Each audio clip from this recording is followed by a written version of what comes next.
그리고 가맹점 사업에 대한 철저한 준비를 하고 있지, 사업에 대한 어떤 뭐 시스템이라든가 물류라든가 이런 게 준비가 되지 않은 상황에서 시작을 하지 않습니다. 물류는 저희하고 지금 이제 조인 계약을 해서 하고 있고요.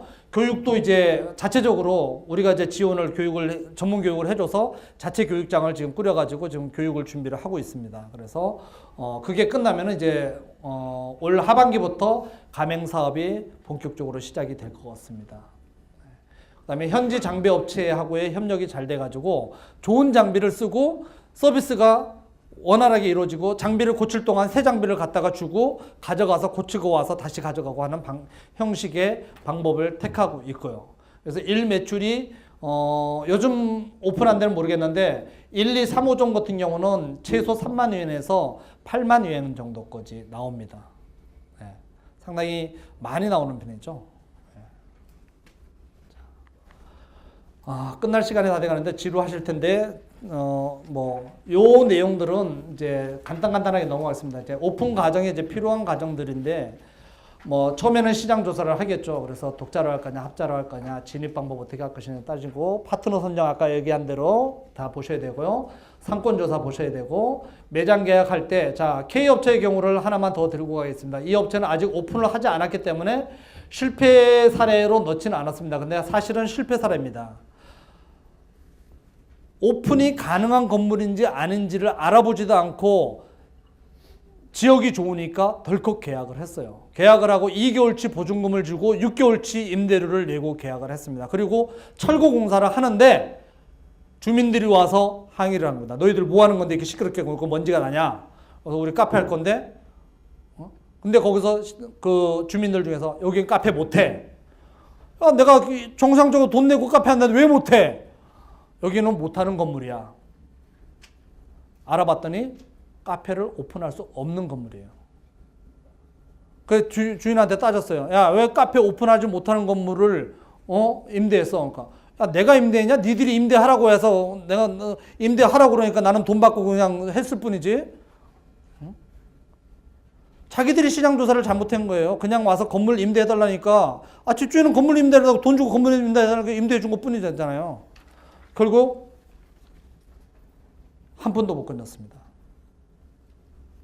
오픈 가능한 건물인지를 안 봤죠. 자, 이 회사가 또 두 번째 바보짓을 했어요. 두 번째 건물을 계약을 딱 했어요. 코스타가 있던 자리를 코스타가 망해서 나갔어요. 그 자리하고 코스타 옆자리하고도 좀 대형으로 해가지고 계약을 했습니다.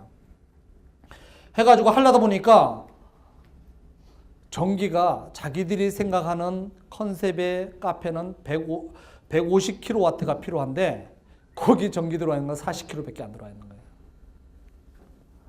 한국에서 전기를 증설하는 거, 한국도 전기를 그 정도 증설하려면 힘들어요. 많이 힘들죠.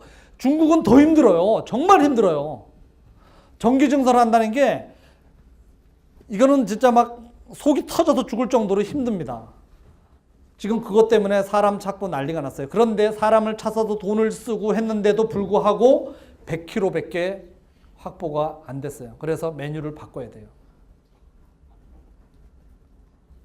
지금 그런 상황이에요.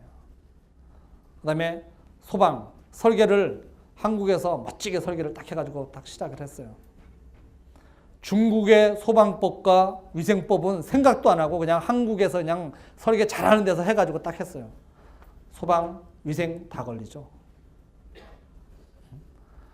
가스 사용 여부를 검사해서 해야 되는데 그 건물은 가스를 사용할 수가 없습니다. 중국이 법이 바뀌어서 공공 건물에 가스를 사용할 수가 없습니다. 전기로 데피는 것밖에 할 수가 없습니다. 그래서 또 문제가 생겼어요. 계약 기간과 상승 금액, 아까 그 N카페 얘기 나왔듯이 여기도 계약 기간을 물어봤더니 2년 계약을 했대요. 2년 계약해서 나중에 2년 뒤에 어떻게 하려고. 올려달라는 대로 못 올려주면 나가야 되는데. 그 다음에 이 카페는 아니지만은 많은 한국 카페들이 많이 당했죠. 특히 개인들이 카페뿐만 아니라 개인 요식업을 하는 분들이 많이 당했어요. 거기에서 건물을 찾는데 임대주를 만나서 계약을 했는데 계약을 다 하고 들어갔는데 진짜 주인이 나와서 너 나가. 난 너하고 계약한 적 없어. 왕징에서 북경 왕징에서 너무나 많은 사건들이 있었어요. 그 사건들이 건물들을 어떤 한 사람이 전체를 맡아가지고 다시 재임대 하다 보니까 주인하고의 어떤 저기가 안 돼 있다 보니까 진짜 주인이 나타나서 계약 끝났는데? 응? 그리고 나는 너한테 도장 찍어준 적 없는데? 나가. 한 푼도 못 받고 개인들이 파산을 한 경우가 너무 많이 있습니다.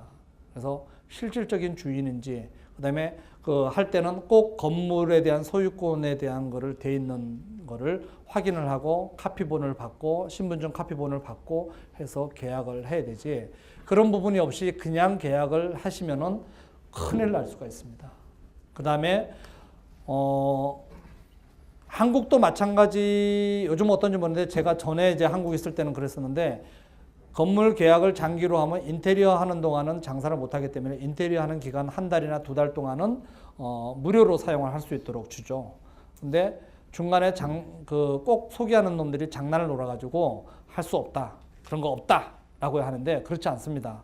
대부분의 건물들이 계약을 하면은 인테리어 하는 기간 한 달 보름이든 두 달이든 그 기간은 임대료를 면제시켜주고 공사를 할 수 있도록 해줍니다.